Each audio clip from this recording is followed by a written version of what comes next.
MATLAB आओ करके सीखें कि इस हिंदी ट्यूटोरियल सीरीज में आपका स्वागत है। मैं हूं डॉक्टर सौरभ मणि त्रिपाठी और इस ट्यूटोरियल का टॉपिक है रिकॉर्ड कीपिंग इन मैटलैब।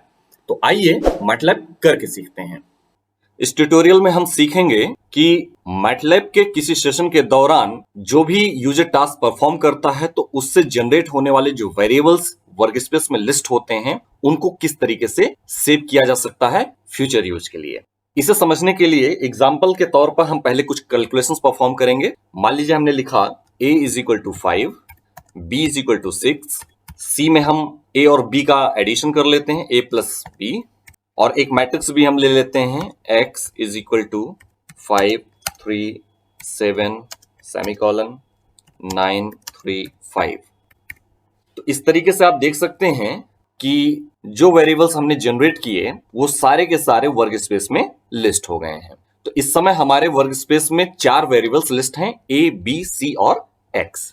अब किसी फ्यूचर सेशन में यूज करने के लिए इन वेरिएबल्स को आपको सेव करके रखना है तो हमारे पास कमांड है सेव SAVE, और इसके बाद हम उस फाइल का नाम देंगे जिस फाइल में हम इन वेरिएबल्स को सेव करना चाहते हैं। मान लीजिए हम फाइल का नाम देते हैं माई फाइल डॉट, अब इसको एक्सटेंशन जो देंगे वो एक्सटेंशन देंगे MAT, MAT, MAT file extension के साथ में हम इसको सेव करेंगे। Press enter.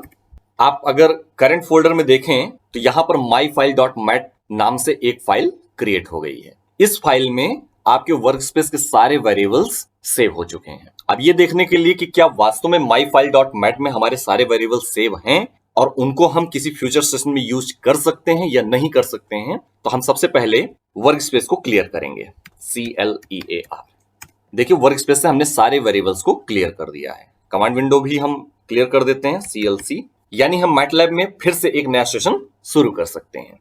अब मान लीजिए आपको a और b का मल्टीप्लिकेशन निकालना है, लेकिन वेरिएबल्स हमको वही यूज करने हैं जो हमने अपनी myfile.mat में सेव करके रखा है। तो इस फाइल से वर्कस्पेस वेरिएबल को दोबारा फेच करने के लिए हमारे पास कमांड है लोड, LOAD, ब्रैकेट में हम लिखेंगे फाइल का नाम सिंगल कोट्स में myfile.mat। यहां पर यह ध्यान देने वाली बात है कि जो हमने यहां पर फाइल का नाम लिखा हुआ है वो हमारी प्रेजेंट वर्किंग डायरेक्टरी में मौजूद है। अगर ये प्रेजेंट वर्किंग डायरेक्टरी में मौजूद नहीं होता बल्कि किसी और फोल्डर में लोकेटेड होता तो हमको यहां पर उसका पूरा पाथ लिखना होता। तो चलिए लोड करके देखते हैं। आप देख सकते हैं वर्क स्पेस में जितने वेरिएबल्स हमने सेव कर रखे थे वो सारे के सारे फिर से वर्क स्पेस में लिस्ट हो गए हैं, जबकि इस सेशन में हमने इन वेरिएबल्स को जनरेट नहीं किया था। तो हमने कहा था कि हम a और b का मल्टीप्लिकेशन परफॉर्म करना चाहते हैं। अब आप यहीं से आगे की कैलकुलेशन परफॉर्म कर सकते हैं। Let's say a into b, the answer is 30। तो इस तरीके से आपने देखा कि वर्क स्पेस वेरिएबल्स को किस तरीके से हम सेव कर सकते हैं और दोबारा उसे लोड करके हम आगे की कैलकुलेशंस परफॉर्म कर सकते हैं। अब क्वेश्चन उठता है कि क्या जरूरी है कि हम सारे के सारे वर्क स्पेस वेरिएबल्स को सेव करें? इसका आंसर है नहीं। आप लिस्ट भी कर सकते हैं कि आपको कौन कौन से वेरिएबल्स सेव करके रखने हैं और कौन कौन से वेरिएबल्स को आपको डिस्कार्ड करने हैं। तो उसके लिए कमांड वही है, बट हम इस बार वेरिएबल्स को लिस्ट भी कर देंगे। चलिए कमांड टाइप करते हैं सेव, फाइल का नाम हम वही रखेंगे, देखते हैं कि फाइल ओवरराइट होती है या नहीं, myfile.mat, और इसके बाद हम उन वेरिएबल्स की लिस्टिंग करेंगे जिन वेरिएबल्स को हमको इस फाइल में सेव करना है। मान लीजिए हम सेव करके रखना चाहते हैं वेरिएबल b और वेरिएबल x को, तो हम यहां पे सिंपली उनके नाम लिख देंगे, variable b and variable x। Press enter. अब ये वेरिएबल्स myfile.mat में सेव हो चुके होंगे, तो चेक करते हैं कि क्या ये वास्तव में सेव हुए हैं या नहीं। तो हम इसके लिए सबसे पहले वर्क स्पेस को क्लियर करेंगे, CLEAR, और वर्क स्पेस क्लियर हो चुका है, यानी कोई भी वेरिएबल्स वर्क स्पेस में मौजूद नहीं है। अब वापस से इन वेरिएबल्स को हम myfile.mat से फेच करते हैं, देखते हैं कि क्या होता है। लोड myfile.mat, प्रेस एंटर, और आप देख सकते हैं यहां पर वर्क स्पेस में केवल b और x जिनको हमने सेव किया था वही वेरिएबल्स लिस्ट हुए हैं। इसका मतलब हुआ कि जब आपने दोबारा से उस फाइल में नए वेरिएबल्स की लिस्टिंग किया और फाइल का नाम वही रखा तो वो फाइल ओवरराइट हुई थी, यानी उसमें नए वेरिएबल्स सेव हुए थे, पुराने वेरिएबल्स ओवरराइट हो चुके थे। Now clear the command window, CLC। अब हम अगला कमांड देखेंगे डायरी। डायरी कमांड से कमांड विंडो पर जो कोई भी कमांड आप टाइप करते हैं और उसके एग्जीक्यूशन के बाद जो रिजल्ट्स हमें मिलते हैं वो सारा का सारा रिकॉर्ड होता चलता है। तो चलिए करके देखते हैं कि डायरी कमांड कैसे काम करता है। उसके लिए हम कमांड लिखेंगे DIARY डायरी, और हमें ये सारा रिकॉर्ड जिस फाइल में सेव करके रखना है हम उस फाइल का नाम लिखेंगे। मान लीजिए हम फाइल का नाम देते हैं myrecords.txt। एक टेक्स्ट फाइल हम बना रहे हैं जिसमें हम इसको पूरा रिकॉर्ड करेंगे। Press enter. Now diary command initiate हो चुका है और ये आप देख सकते हैं कि myrecords.txt नाम की एक फाइल अब आपके करंट फोल्डर में क्रिएट हो चुकी है। अब इसके बाद जो कुछ भी हम करेंगे वो सारा का सारा myrecords.txt में रिकॉर्ड होता चलेगा। चलिए इस बीच में हम कुछ नए इंटरेस्टिंग कमांड्स सीख लेते हैं और फिर देखेंगे कि डायरी कमांड के साथ में रिकॉर्ड्स हमारे सेव हुए या नहीं हुए। तो पहला कमांड है डेट, DATE।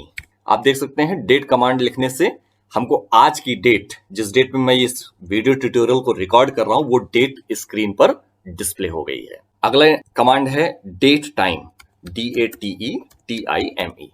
Press enter. आप देख सकते हैं डेट टाइम कमांड के साथ में आप डेट के साथ साथ करंट टाइम को भी डिस्प्ले कर सकते हैं। तो जिस समय मैं इस वीडियो ट्यूटोरियल को रिकॉर्ड कर रहा हूं उस समय 13:40 हो रहे हैं। चलिए अगला कमांड लेते हैं क्लॉक, CLOCK। क्लॉक कमांड के साथ में आपको जो स्क्रीन पे डिस्प्ले हो रहा है वो बेसिकली डेट और टाइम ही है। शायद ये आपको समझ में ना आ रहा हो तो इस चीज को क्लियरली विजुअलाइज करने के लिए हम एक कमांड लिखते हैं फिक्स क्लॉक।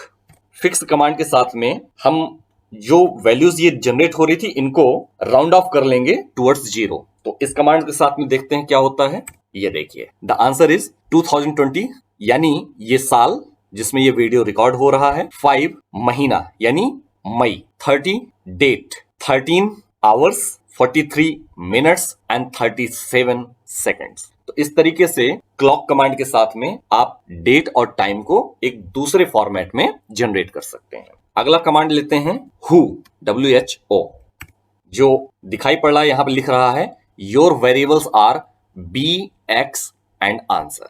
आप देख सकते हैं ये वर्क स्पेस में मौजूद वेरिएबल्स की लिस्टिंग कर रहा है कि आपके वर्क स्पेस में कौन कौन से वेरिएबल मौजूद हैं। ये उनकी लिस्टिंग WHO कमांड से आपको कमांड विंडो पर डिस्प्ले होने लगेगी। अगला कमांड है whos, WHOS।